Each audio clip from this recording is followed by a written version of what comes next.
Welcome to the Finfloor installation guideline. Join me for a brief introduction on how to install and safeguard those warranties for your LVT floor.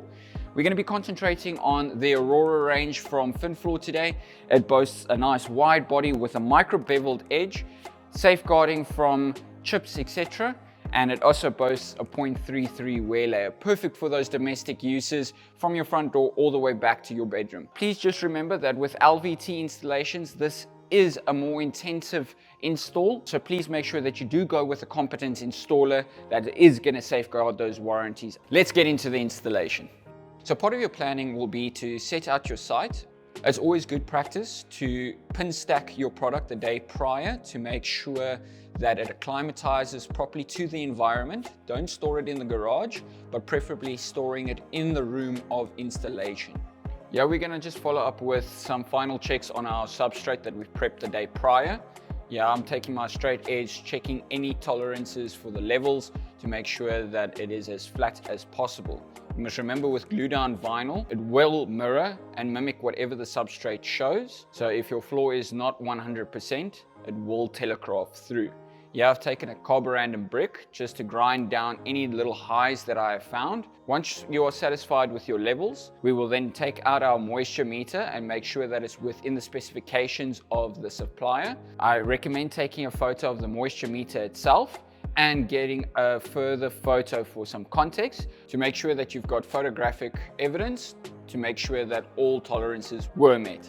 Once satisfied with all the prep work, we now move down to prepping our site for the layout. Yeah, I'm measuring wall to wall to find my middle line. I mark and I repeat on the opposite end.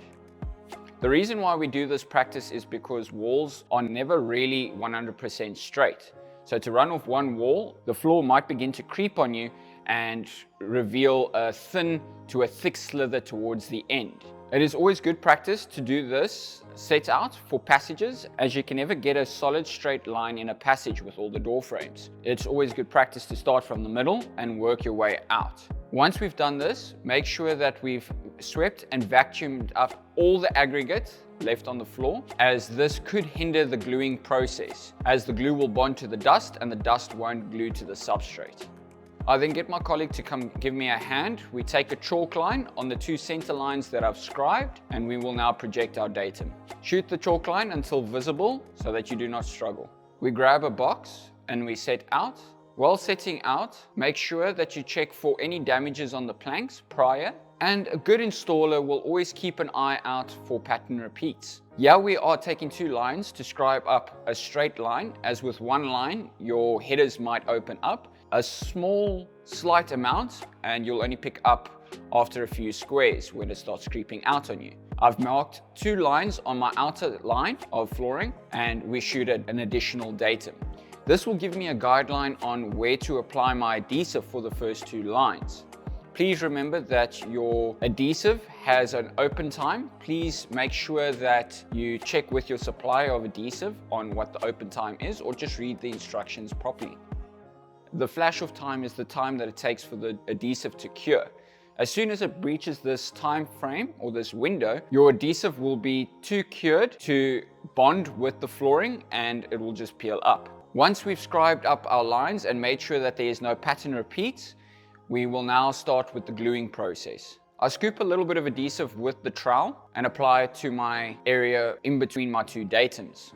I apply neatly within my two datum lines. Make sure that you pull the adhesive to the recommended pull rate. Yeah, we are using a 2mm notch trowel to ensure that we have the correct amount of adhesive to bond the LVT vinyl to the substrate, preventing any glue starvation and pooling. As if you do create any pooling in the adhesive, when you do lay the planks and you do use the heavy roller to roll the floor or push down the vinyl, it will just squeeze the adhesive out between the joints, creating more cleanup that is unwanted and can be prevented. Once we have sufficient adhesive on the substrate, we allow to get tacky for 5 to 10 minutes. This is common good practice for the first two lines, as you don't want the two starter lines or three starter lines to shift on you while you proceed with the installation.